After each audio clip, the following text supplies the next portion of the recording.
क्या कांग्रेस सांसद शशि थरूर बीजेपी में शामिल होने वाले हैं? क्या कांग्रेस पार्टी का साथ छोड़ देंगे अब शशि थरूर? आखिरकार कांग्रेस से नाराजगी क्यों और प्रधानमंत्री नरेंद्र मोदी की तारीफ क्यों? और भारतीय जनता पार्टी का शशि थरूर पर प्यार लुटाना क्या दर्शाता है? शशि थरूर को लेकर कई सवाल खड़े हो जाते हैं, क्योंकि जब से शशि थरूर ने राहुल गांधी से मुलाकात की है और राहुल गांधी को चेताया है कि पार्टी में उनकी क्या जिम्मेदारी है, उनके चेहरे को लेकर पार्टी क्या सोचती है, क्या तिरुवनंतपुरम के सांसद होने के नाते कोई और बड़ी जिम्मेदारी कांग्रेस पार्टी उन्हें सौंपेगी, क्या केरल का मुख्यमंत्री बनाया जाएगा? ऐसे में कई बड़े सवाल शशि थरूर ने राहुल गांधी से किए। इसके बाद भारतीय जनता पार्टी ने इस मौके को लपक लिया और भारतीय जनता पार्टी रह रहकर शशि थरूर के लिए प्यार लुटाती हुई दिखाई दे रही है। जहां प्रधानमंत्री नरेंद्र मोदी एक अधिवेशन के दौरान एक बड़ा ऐलान करते हैं, जहां कांग्रेस को मिर्ची लगने की बात करते हैं, तो वहीं शशि थरूर मुस्कुराते हुए दिखाई देते हैं। लेकिन सबसे बड़ी बात है कि भारतीय जनता पार्टी के तहत यानी कि केंद्र में मौजूद बीजेपी की सरकार द्वारा प्रतिनिधि मंडल का निर्माण किया गया है, जिसके जरिए अलग अलग देशों में इसका प्रतिनिधित्व करते हुए नजर आएंगे। ऐसे में शशि थरूर को भी यूएसए की जिम्मेदारी सौंपी गई है। प्रतिनिधि मंडल में शशि थरूर को भी शामिल किया गया है और ऐसे में बड़ी जिम्मेदारी सौंपे जाने के बाद शशि थरूर ने जहां इस पूरे मौके को लेकर शुक्रिया अदा किया है, तो वहीं दूसरी तरफ कांग्रेस पार्टी ने इसको लेकर शशि थरूर पर बड़ा हमला बोल दिया है। ऐसे में सवाल खड़े हो जाते हैं कि आखिरकार क्या शशि थरूर को मिलती जिम्मेदारी से खुश कांग्रेस नहीं है, और क्या शशि थरूर इसके ही जरिए भारतीय जनता पार्टी में शामिल हो जाएंगे? तमाम सवालों के जवाब लेंगे। मेरे साथ मेरे सहयोगी सिराज जुड़ चुके हैं। सिराज, पहले तो बहुत बहुत स्वागत है।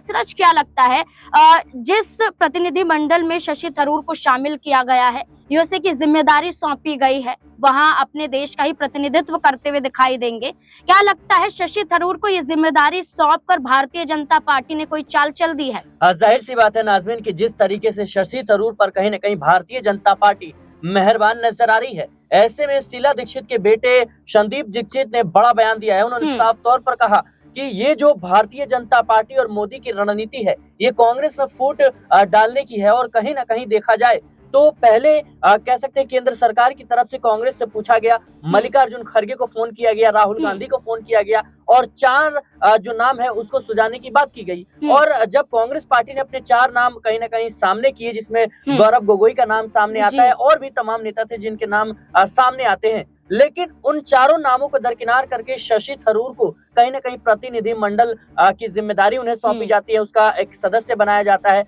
और इसके बाद देखा जाए तो कांग्रेस जो है चौंक जाती है कि भाई आपने नाम जो पूछे हमने वो नाम दिए, लेकिन ये तो आपने कमाल कर दिया, हमारी ही पार्टी का सांसद हमसे बिना पूछे आपने उसे प्रतिनिधि मंडल का हिस्सा बना दिया। और ऐसे में कांग्रेस को ये बात जो है रास नहीं आई। और देखिए बीते कई दिनों से देखा जाए तो प्रधानमंत्री मोदी की और उनकी नीतियों की तारीफ करते हुए शशि थरूर नजर आ रहे हैं। शशि थरूर तारीफ तो कर रहे हैं, लेकिन जहां प्रतिनिधि मंडल की बात आई तो वहीं कांग्रेस पार्टी के नेता जयराम रमेश का भी बयान सामने आया, जहां उन्होंने शशि थरूर को लेकर ये कहा कि कांग्रेस में होना और कांग्रेस का होना जमीन आसमान का फर्क इसमें नजर आता है। उन्होंने सीधा सीधा तंज शशि थरूर पर कस दिया कि वो कांग्रेस में सिर्फ हैं, लेकिन वो कांग्रेस के नहीं हैं। क्या लगता है कि क्या यही एक बयान बताता है कि कांग्रेस पार्टी भी शशि थरूर से नाखुश है? देखिए जाहिर सी बात है कि ये जब पार्टी ने इनका नाम सौंपा ही नहीं था तो फिर आखिर में किस बिहाफ पे इनका चुनाव किया गया, सवालों के कहीं ना कहीं घेरे में भारतीय जनता पार्टी भी है। लेकिन फिर भी जिस तरीके से देखा जाए तो शशि थरूर लगातार केंद्र सरकार और प्रधानमंत्री मोदी की तारीफ करते हुए नजर आते हैं, उनकी नीतियों की, उनकी कूटनीतिक जो सफर है उसको लेकर के तारीफ करते हुए नजर आते हैं। ऐसे में कांग्रेस पार्टी ये बयान दे चुकी है कि जो शशि थरूर हैं वो लक्ष्मण रेखा को पार कर चुके हैं, यानी पार्टी में रहते हुए भी पार्टी लाइन से वो अलग बयान देते हैं। जहाँ एक तरफ कांग्रेस पार्टी जो है पहलगाम हमले को लेकर के, ऑपरेशन सिंदूर को लेकर केंद्र सरकार से सवाल पूछ रही है, भारतीय जनता पार्टी पर हमलावर नजर आ रही है, तो वहीं शशि थरूर लगातार भारतीय जनता पार्टी और प्रधानमंत्री मोदी की तारीफ करते हुए नजर आते हैं। तो सवाल लाजमी सी बात है उठने चाहिए। और हाल ही में जिस तरीके से विशाखापट्टनम में जब एक पोर्ट का कहीं ना कहीं उद्घाटन करने प्रधानमंत्री मोदी पहुंचे और उस दौरान देखा जाए तो केरल के मुख्यमंत्री मंच पर मौजूद होते हैं, शशि थरूर मौजूद होते हैं और सीधे तौर पर प्रधानमंत्री मोदी कहते हैं कि ये मुख्यमंत्री जी भी यहीं बैठे हैं और शशि थरूर भी यहीं बैठे हैं और ये लोग जो है इंडिया गठबंधन के मजबूत पिलर हैं। लेकिन आज ये तस्वीर देखकर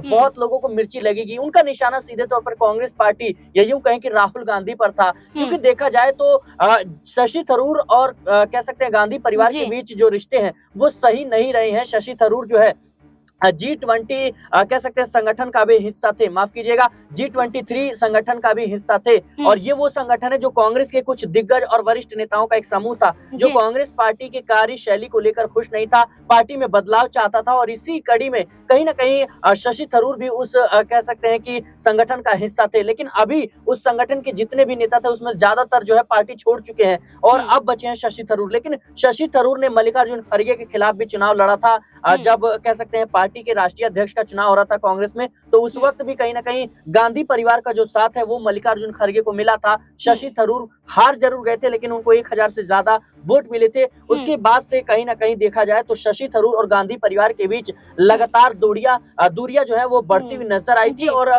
उसके बाद से ही कहीं ना कहीं कांग्रेस पार्टी लगातार उन्हें दरकिनार करती रही, क्योंकि देखिए शशि थरूर कोई छोटे मोटा नेता नहीं है, वो कह सकते हैं कि एक सांसद जरूर है। लेकिन देखिए अगर वो छोटे मोटे नेता नहीं हैं और 36 का आंकड़ा पहले से भी है तो राहुल गांधी स्पष्ट क्यों नहीं कर देते हैं। जब शशि थरूर मुलाकात करने राहुल गांधी से गए थे तब राहुल गांधी ने बिना उनसे बातचीत किए हुए उस मीटिंग को बीच में ही छोड़कर चले गए थे और शशि थरूर ने कहा था कि वो अपना हक लेकर रहेंगे। तो क्या हक की लड़ाई के लिए अब वो क्या कांग्रेस पार्टी का साथ छोड़ देंगे? देखिए शशि थरूर का हाल ही में एक बयान भी सामने आया था, उन्होंने साफ तौर पर कहा था कि मेरी काबिलियत क्या कहीं ना कहीं इस्तेमाल अगर पार्टी नहीं करना चाहती तो मेरे पास और भी विकल्प हैं और जाहिर सी बात है उनका सीधा इशारा था कि अगर पार्टी उन्हें बड़ी जिम्मेदारी नहीं देती है, उनको कह सकते हैं कि सक्रिय नहीं करती है तो फिर वो किसी और विकल्प की तलाश में भी जुट सकते हैं। और देखिए प्रधानमंत्री मोदी के साथ, पीयूष गोयल के साथ या और भी भारतीय जनता पार्टी के नेताओं के साथ जिस तरीके से बीते कई महीनों से उनकी मुलाकातें हो रही हैं, चाहे वो फ्लाइट के दौरान,